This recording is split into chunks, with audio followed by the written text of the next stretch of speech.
Bismillahirrahmanirrahim. Assalamualaikum warahmatullahi wabarakatuh. Di sini saya akan mempresentasikan eksplorasi refleksi dan kekongruenan pada permainan tradisional gejlik yang dilakukan oleh peneliti, yaitu Muniratul Lailiyah dengan NIM 181900019, di mana penelitian ini guna untuk memenuhi tugas mata kuliah etnomatematika yang diampu oleh Dr. Marhayati MPmat.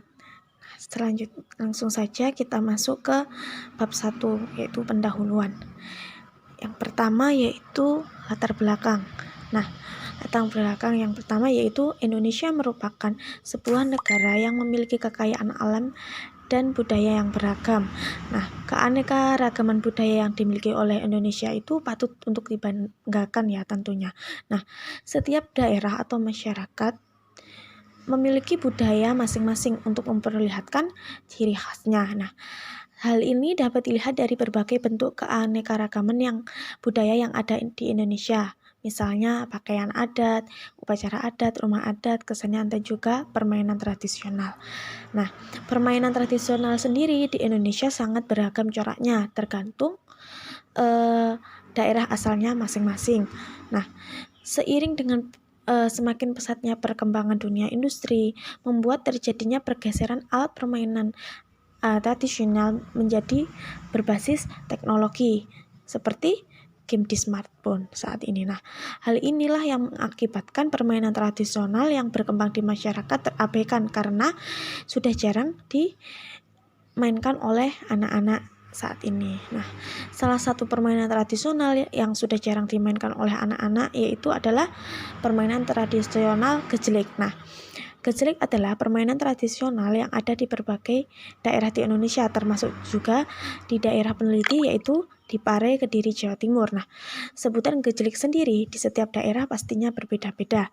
Masyarakat daerah Pare, Kediri biasanya menyebut permainan ini dengan sebutan gejlik atau secara umum biasanya dikenal dengan sebutan engklek atau dengklak. Permainan gejlik ini biasanya diidentikan sebagai permainan anak perempuan. Maka dari itu, dari hasil observasi awal diperoleh informasi bahwa dalam permainan tradisional gejlik terdapat unsur matematis di dalam arena atau peta permainan gejlik itu sendiri. Maka dari itu peneliti tertarik untuk melakukan penelitian mengenai unsur matematika yang terdapat pada arena permainan tradisional gejlik, yaitu pada konsep refleksi dan juga kekongruenan. Selanjutnya masuk ke rumusan masalah. Terkait dengan permasalahan yang telah diungkapkan tadi di bagian latar belakang, maka rumusan masalah yang dapat diambil adalah bagaimana etnomatematika pada materi refleksi dan juga kekongruenan yang terdapat pada permainan tradisional gejlik. Selanjutnya yang kedua yaitu tujuan penelitian. Tujuan dari penelitian ini adalah mendeskripsikan etnomatematika pada materi refleksi dan juga kekongruenan yang terkandung dalam permainan tradisional gejlik. Selanjutnya yang ketiga yaitu manfaat penelitian. Berdasarkan tujuan penelitian yang telah disampaikan sebelumnya, maka manfaat penelitian eksplorasi etnomatematika ini adalah yang pertama yaitu manfaat bagi peneliti. Peneliti dapat mengetahui, memperkenalkan, serta melestarikan permainan tradisional di mana di dalam permainan tradisional tersebut terdapat unsur matematis. Yang kedua yaitu manfaat bagi masyarakat, di mana masyarakat dapat mengetahui hubungan atau keterkaitan antara matematika dan budaya, terlebih pada permainan tradisional dalam kehidupan sehari-hari.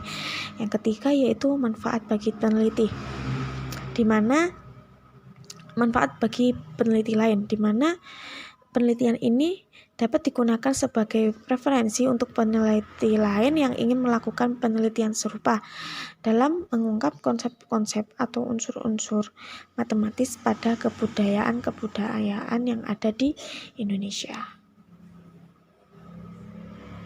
Lanjut kita masuk ke bab 2, kajian teori. Nah, di sini ada beberapa kajian teori yang digunakan. Yang pertama yaitu refleksi atau pencerminan, di mana refleksi ini merupakan salah satu bentuk transformasi yang memetakan setiap titik terhadap suatu garis tertentu dan menghasilkan bayangan yang kongruen. Yang kedua yaitu kekongruenan. Nah, kekongruenan merupakan dua buah bangun datar yang dimana kedua bangun tersebut sama-sama memiliki bentuk serta ukuran yang sama. Yang ketiga yaitu permainan tradisional gejlik. Nah, permainan gejlik ini sendiri merupakan permainan tradisional yang memiliki ciri dilakukan dengan lompatan-lompatan pada bidang datar yang telah digambar di atas tanah.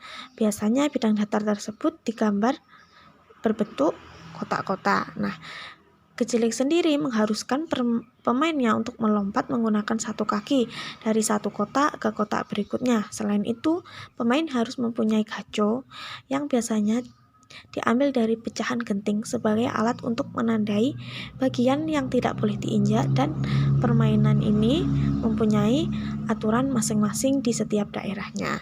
Nah, permainan gejlik sendiri di daerah Pare Kediri terdapat beberapa jenis dalam artian jenis bentuk atau petak yang beragam, seperti gejlik kupingan atau gejlik kapal atau gejlik pesawat dan juga gejlik payung. Dapat dilihat pada gambar. Selanjutnya yaitu yang keempat yaitu etnomatematika. Nah, etnomatematika sendiri menggambarkan semua hal yang membentuk identitas budaya suatu kelompok, yaitu berupa bahasa, kode, nilai-nilai, jargon keyakinan, makanan dan pakaian, kebiasaan, dan sifat-sifat buruk.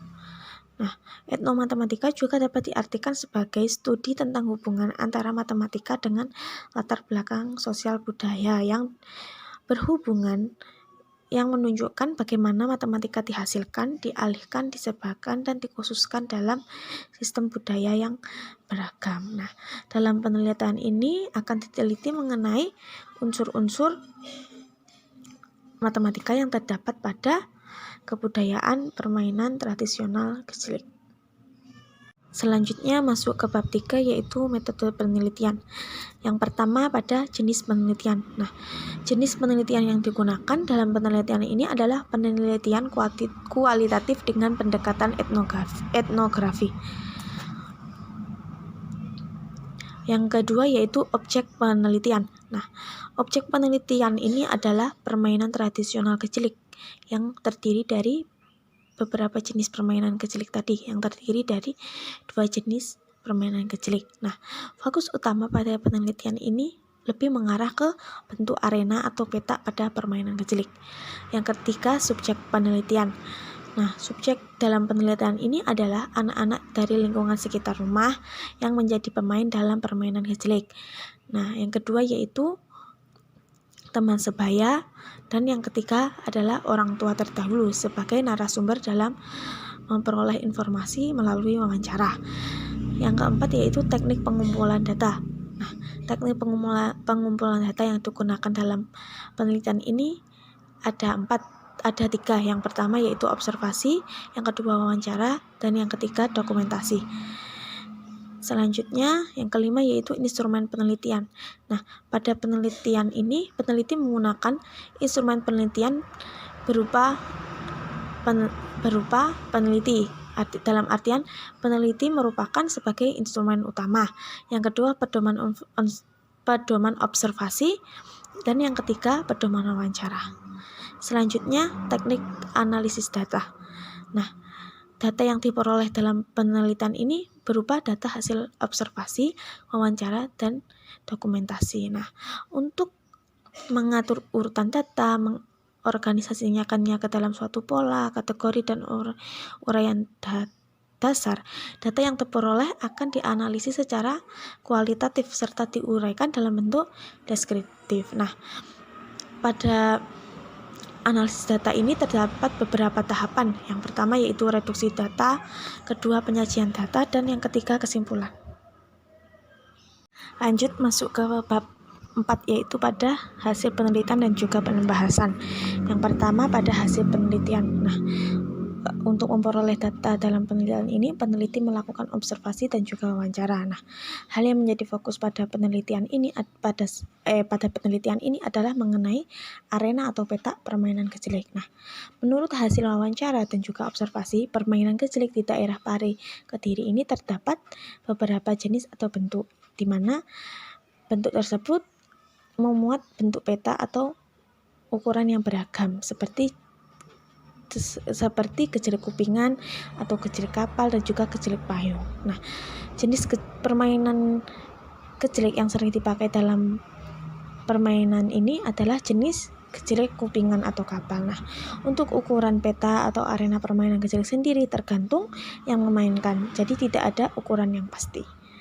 Nah, dapat dilihat ilustrasi jenis-jenis bentuk atau peta pada permainan kejeliq. Ada kejeliq kupingan atau kapal atau biasa disebut pesawat. Yang kedua yaitu kejeliq payung. Selanjutnya pembahasan. Nah, dapat dilihat pada gambar, perhatikan ilustrasi bentuk arena permainan kejeliq kapal tersebut. Nah, apabila peneliti menarik garis sumbu simetri pada gambar pada arena permainan kejeliq, maka akan memotong kotak arena permainan kejeliq menjadi 2 bagian, yaitu bagian kiri dan juga bagian kanan. Maka akan terlihat bahwa yang pertama, jarak bagian kanan sama dengan jarak bagian kiri dari sumbu simetri dengan bagian kiri arena pada permainan kejeliq. Yang kedua yaitu tinggi objek sama dengan tinggi bayangannya.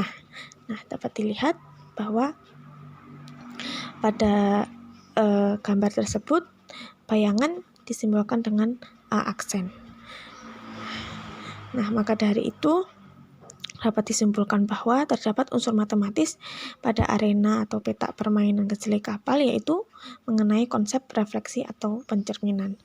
Begitupun pada ilustrasi konsep refleksi pada permainan kejeliq payung.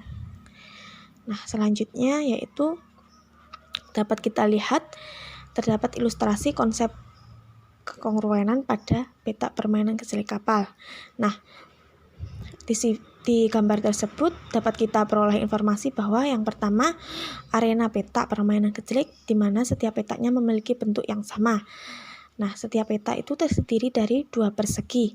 Terdiri dari 2 persegi dikalikan 2 persegi. Nah, di mana persegi tersebut tersusun dari 2 buah paving yang berbentuk persegi panjang dengan panjang masing-masing 10 cm dan juga dengan lebar 5 cm. Nah, yang kedua yaitu bentuk kedua bangun tersebut sama, yaitu bangun datar persegi. Nah, yang ketiga sisi-sisi yang bersesuaian pada kedua persegi tersebut, persegi ABCD ICKL memiliki panjang yang sama, yaitu panjang sisi yang sama yaitu 20 cm. Nah, dan juga dapat kita perhatikan bahwa panjang sisi AB sama dengan panjang sisi IC. Begitupun panjang sisi BC sama dengan CK, CD sama dengan KL, dan juga panjang sisi DA sama dengan IL. Nah, yang kelima yaitu besar sudut A, di mana besar sudut A sama dengan besar sudut I, besar sudut B sama dengan besar sudut C, besar sudut D sama dengan besar sudut L, besar sudut C sama dengan besar sudut K. Nah, dari informasi yang kita peroleh tersebut dapat ditarik sebuah kesimpulan bahwa informasi tersebut memenuhi sifat-sifat dari kekongruenan, sehingga 2 buah bangun datar tersebut dapat dikatakan kongruen.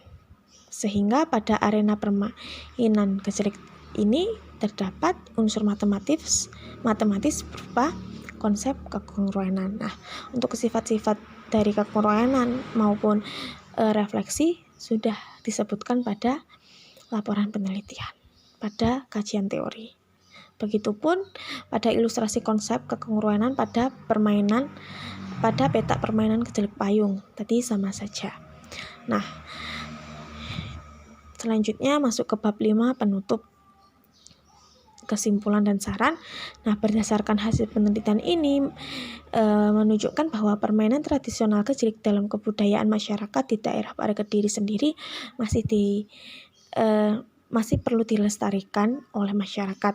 Nah, permainan tersebut sebenarnya tidak hanya menyenangkan untuk dimainkan oleh anak-anak, tetapi juga pada permainan tersebut terkandung konsep matematika serta nilai budaya.